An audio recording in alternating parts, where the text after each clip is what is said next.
And now that we're woefully late with our programme, thanks to all those amazing memories, I'll speed on through some closing comments and to thank office staff of the past, Val Simpson, Bill Kendall, Rosie Pugh, Chris Cunnington, Alan Forster, Brian Sparrowhawk, and our current team of Joe Whitty and Sue Bell. And just to have the chairman up and our honorary vice president, Graham Robson, as well, and our vice presidents as well. So Graham Robson, the previous chairman, please up to the stage, and our vice presidents.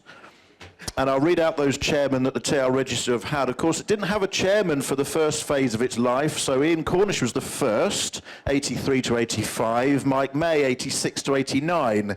Ian Evans had nothing better to do between 89 and 2007. Chris Cunnington, 2007 to 2014. Phil Tucker, 2014 to 2016. Paul Hogan, we just spoke to him, 2016 to 2018, and the present chairman, Alan Westbury, who is already here on the stage. So I shall hand over to you, Graham, to talk to all of these lovely chairmen and vice presidents about their memories of running the club. Good God, have we got all afternoon to do this? Because we might need all afternoon. Let me start by talking to the man who holds the record for being chairman for longest, and he's promised not to talk for long today. Ian Evans, good afternoon, sir. Good afternoon. When were you chairman and for how long, and will you please not talk for too long? Well, as you know, I'm a man of few words, so this won't take too long. Daryl Pritchard rang me in just before Christmas in '89 and said, would you like to be chairman of the TR Register? Now, I'd never been on the committee for various reasons. I was quite happy running Wessex Group, but I decided that maybe I would take the poison chalice. I knew it was a bit of a poison chalice. Those with memories of the committee at that time will know this. And so I started, funnily enough, at the same time as Rosie Good. And as I recall, the annual general, not the annual general, the international meetings we had, you were famous for greeting the international meeting in several and various languages. Yes. Well, one of the things that... Not today, please. One of the things I wanted to do as chairman, well, there are several things, I won't spend too long on it.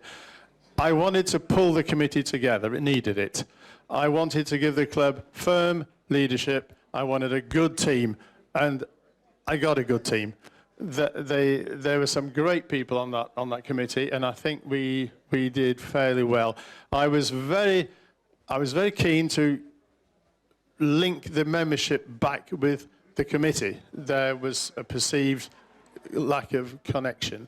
Incidentally, I blame you for getting me involved in the register, because it was you who invited me originally to talk to, I believe, the Wessex Group at an evening somewhere near Bewley. Yeah, that's very true. Well, when you spot a good one, you want to grab him.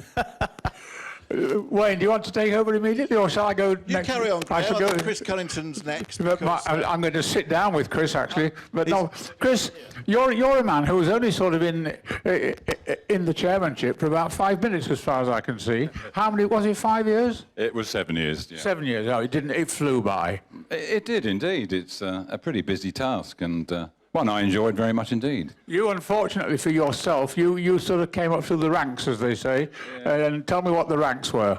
Well, I joined the register back in '78 as an ordinary member, became the Wessex Group leader, and then joined committee. I did a task part of the time as exhibitions manager. I was one of the guys who started to bring this sort of display to the club. You weren't involved in the infamous front cover with the lady with the red dress? Well, it's strange you should say that. No, not at all. But while Steve would talk about the flack, by goodness, did my phone ring that morning, and for several mornings. And to this day, I am still approached by several ladies who want to protest about that cover.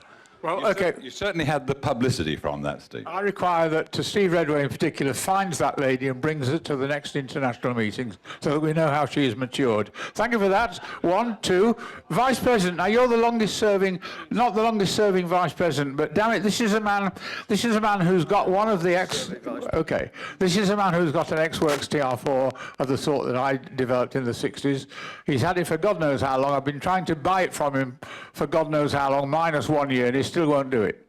Absolutely not. In fact, of course, I had 4VC before there was a TR register.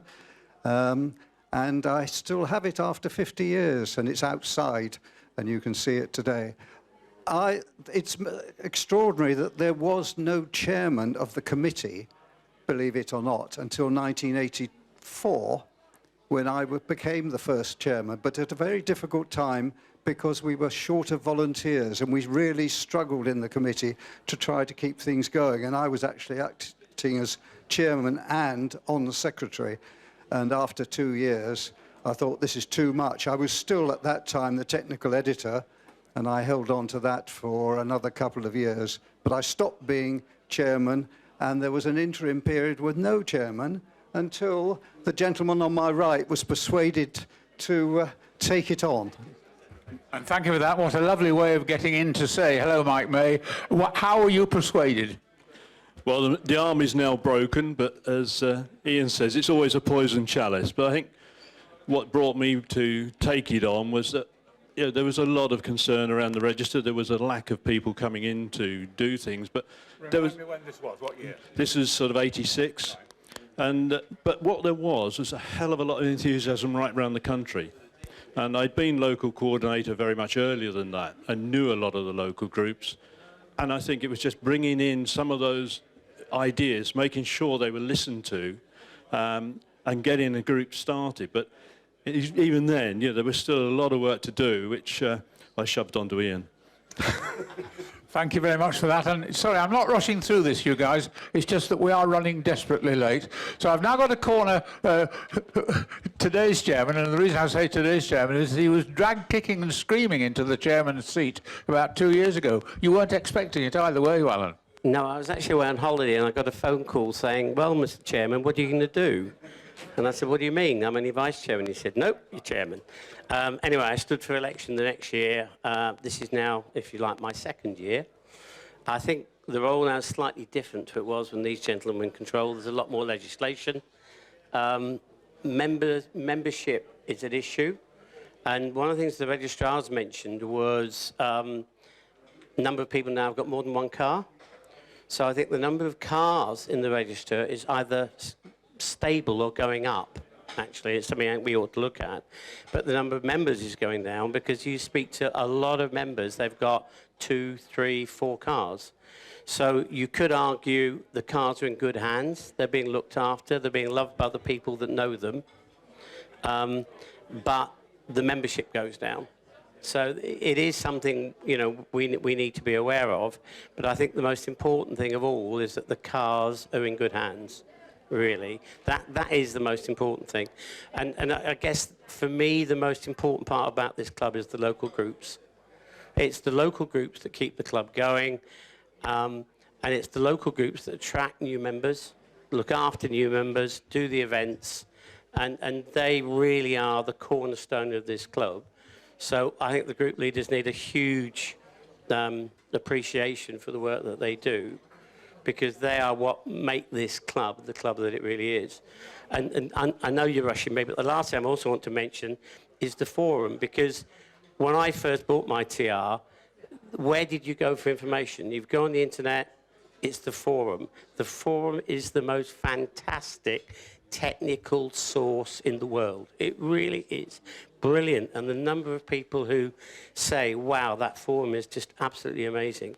So anyone who puts stuff on the forum, thank you guys so much, because you're helping everybody worldwide. And for the guys who run the forum for us, well done, you do a fantastic job. So I think that's big round of applause for the forum, I think. Now, Wayne, I feel like a spare part. I mean, I'm looking at all these working chairmen and things on one side.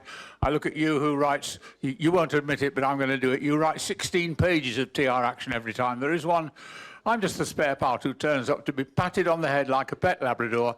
I'm delighted you still want me. But, Wayne, it's up to you now to wind things up. Well, I must just say, before I wind it up, of course, it is Graham Robson's 25th year this year as Honorary President of the TR Register. And here's to many more years in that position as well. So to Graham Robson.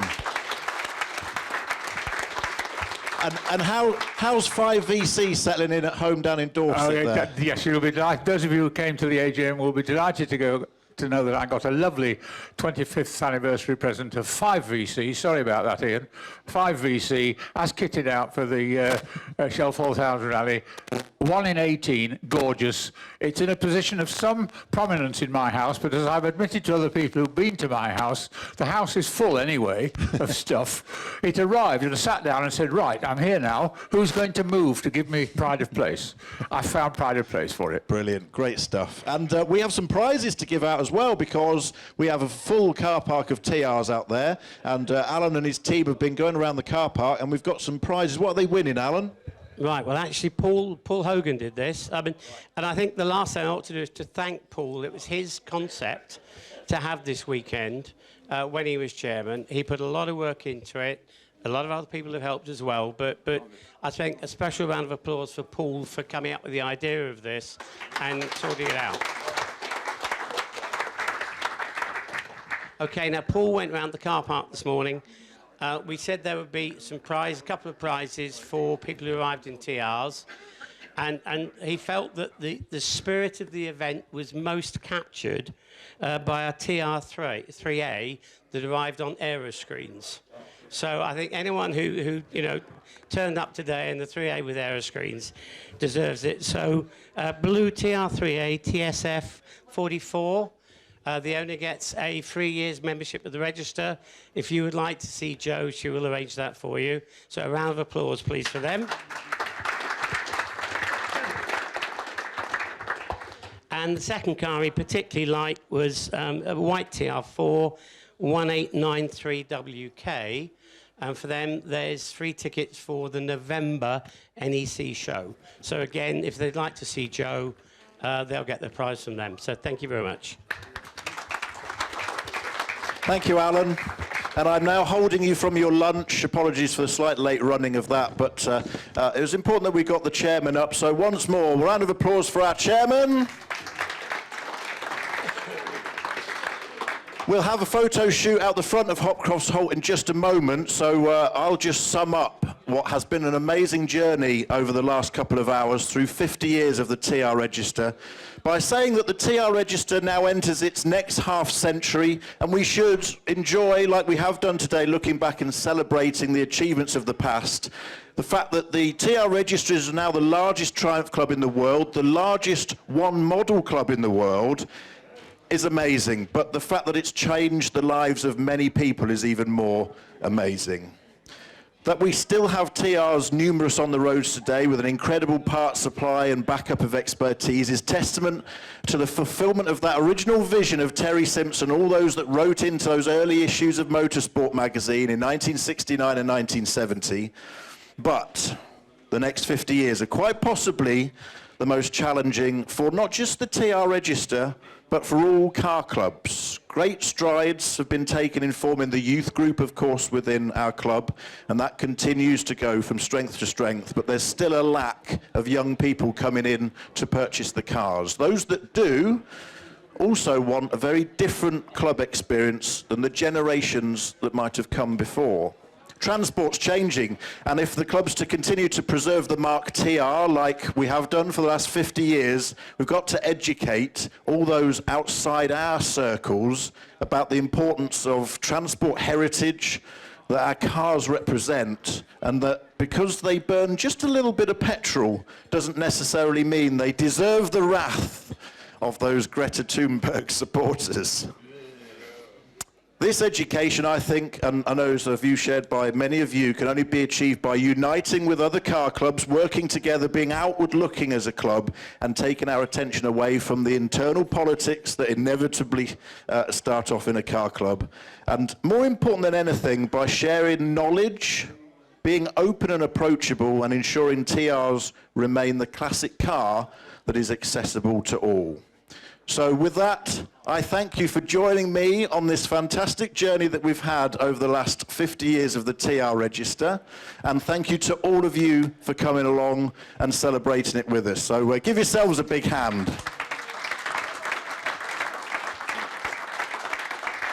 The final thanks I'd like to say is to Jeff Wooldridge over there in the corner. Jeff, please do stand up because he has sorted all the sound out for us this weekend. Thank you, Jeff.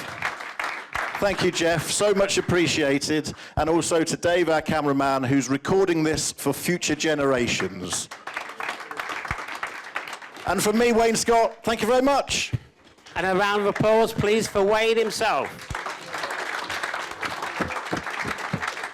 I don't know what we do without him.